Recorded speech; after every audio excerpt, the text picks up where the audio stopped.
ये जो बीता हुआ 5 साल है, झारखंड को बर्बाद करने का काम किया गया कि नहीं किया गया? अब इस बर्बादी से उबारने का क्या जिन्होंने बर्बाद किया है वो बर्बादी से निकाल सकते हैं क्या बाहर? नहीं निकाल सकते।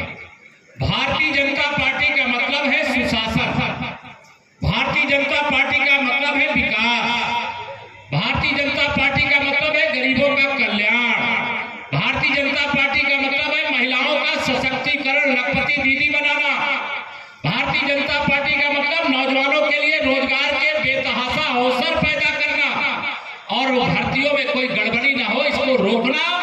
यह भारतीय जनता पार्टी की सरकार जब यहाँ पर थी आपने देखा तब यहाँ पर कैसा सुशासन था, कैसा विकास था।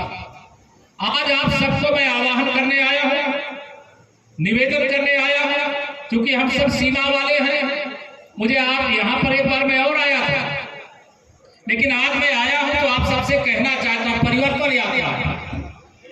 उत्तर प्रदेश में हम लोग 2017 में जब चुनाव हुए थे विधानसभा के, हम लोग करीब 14 साल सरकार से बाहर थे उससे, लेकिन हमारे यहाँ परिवर्तन यात्रा निकली। 40 विधायक से 403 विधानसभा सीटों वाली विधानसभा में हमारे 325 विधायक जीते थे, 325। और मुझे पूरा विश्वास है आदरणीय बाबूलाल जी की अगुवाई में, आप सबके आशीर्वाद से, कार्यकर्ताओं के परिश्रम से झारखंड के इतिहास में सबसे बड़े बहुमत वाली सरकार आप बनाने का काम करोगे। दोनों हाथ उठा बताओ, करोगे? मुझे पूरा विश्वास है। लेकिन आप सबको निवेदन है, जब गुंडागर्दी चरम सीमा पर बढ़ जाए, माफियाओं का प्रभुत्व कायम हो जाए, जमीनों पर कब्जा करने वालों के खिलाफ शिकायत करो तो शिकायत जिनके खिलाफ किया जाए उनके खिलाफ कार्रवाई करने की जगह शिकायत करने वालों के खिलाफ कार्रवाई की जाए। भ्रष्टाचार जब सारी सीमाओं को लांघ जाए तब जिसको कहते पानी सर पर चला गया, बर्दाश्त के सब कुछ बाहर हो गया। अब चुनाव का समय आ गया। मंच पर जो बैठे हैं वह भी और मंच के सामने जो बैठे वह भी, आप विश्वास रखना आदरणीय बाबूलाल जी की अगुवाई में भारतीय जनता पार्टी की सरकार बनने के बाद 5 साल में झारखंड 50 साल आगे बढ़ेगा। कितना? 50 साल आगे बढ़ेगा। माननीय नरेंद्र मोदी जी जो एक गरीब माँ बाप के बेटे हैं, पिछड़े वर्ग के एक सामान्य परिवार में पैदा हुए, देश के प्रधानमंत्री बने, उन्होंने एक ही फैसला लिया कि जिन लोगों ने गरीबों को लूटा है मैं उनसे पाई वसूल करके गरीबों की भलाई में लगा दूंगा।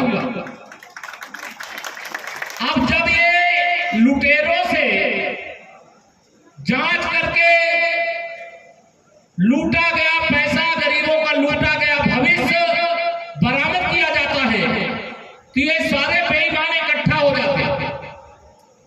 इन लोगों ने तो पूरा प्लान किया था कि 2024 में तीसरी बार मोदी सरकार न बनने दिया जाए, लेकिन मैं आपको प्रणाम करता हूं, धन्यवाद करता हूं।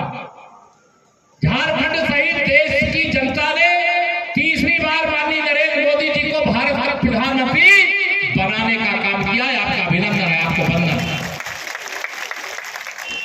आप भ्रष्टाचार करने वाले बड़े घबराए हैं, उनके पास कोई मुद्दा नहीं है, मुद्दा विहीन है। वो देश विरोधी शक्तियों से भी हाथ मिला लेते हैं। अभी जम्मू कश्मीर से 370 जैसा अनुच्छेद आजादी के बाद जो देश में आतंकवाद का कारण बना, उसे हटाने का काम प्रधानमंत्री मोदी जी के नेतृत्व में संपन्न हो गया। आज जैसे आप झारखंड में तिरंगा फहरा सकते हैं, वैसे जम्मू कश्मीर के भी हर घर में तिरंगा फहराया जा रहा है। अब ये कांग्रेस वाले कह रहे हैं कि अगर हम सरकार में आएंगे तो फिर से जम्मू कश्मीर में एक देश में 2 निशान, मतलब 2 झंडे लगेंगे, एक भारत का तिरंगा, दूसरा जम्मू कश्मीर का लगा, 2 संविधान, 2 प्रधान बना बनाने का काम करेंगे। क्या ये बर्दाश्त करोगे? क्या दोनों हाथ में बताओ, बर्दाश्त करोगे क्या? इन लोगों के मंसूब ये हैं कि माननीय नरेंद्र मोदी जी को कमजोर किया जाए, लेकिन उनको मालूम नहीं है देश का गरीब हो, किसान हो, नौजवान हो, और विशेष तौर से मेरी माताओं बहनों ने फैसला किया है कि हम मोदी जी को कमजोर नहीं होने देंगे। बताओ सही है कि नहीं सही है? कोई कमजोर होने देगा क्या? अगर झारखंड में भारतीय जनता पार्टी की सरकार बनेगी तो मोदी जी और मजबूत होंगे। जो घुसपैठियों को यहां लाने का काम किए हैं, बांग्लादेशी घुसपैठी झारखंड में आए कि नहीं आए? इन घुसपैठियों को लाने का काम किसने किया? कांग्रेस, जेएमएम और राष्ट्रीय जनता दल ने। लेकिन उनको निकाल बाहर करने का काम कौन करेगा? आदरणीय बाबूलाल जी की अगुवाई में भारतीय जनता पार्टी करेगी। भ्रष्टाचार मुक्त झारखंड कौन बनाएगा? क्या हेमंत सोरेन जी बना सकते हैं क्या, जो भ्रष्टाचार के मामले में जमानत पर है? अगर भ्रष्टाचार से, बेईमानी से गरीबों के अधिकारों को लूटने वाले, और उनके बारे में क्या बताना, मैं तो सुन करके आश्चर्यचकित हूं।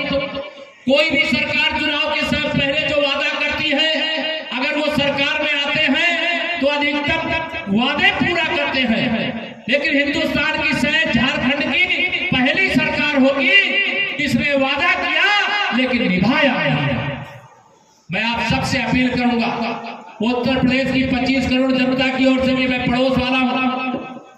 आज मुझे यहाँ आने का परिवर्तन यात्रा के अवसर पर मौका मिला है और आप सबके दर्शन का मौका मिला है। समय बहुत कम है, नवंबर में चुनाव होंगे शायद, और जब चुनाव होंगे तो आप एक मतदाता की तरह नहीं, झारखंड के जागरूक नागरिक की तरह एक वोट भारतीय जनता पार्टी के कमल के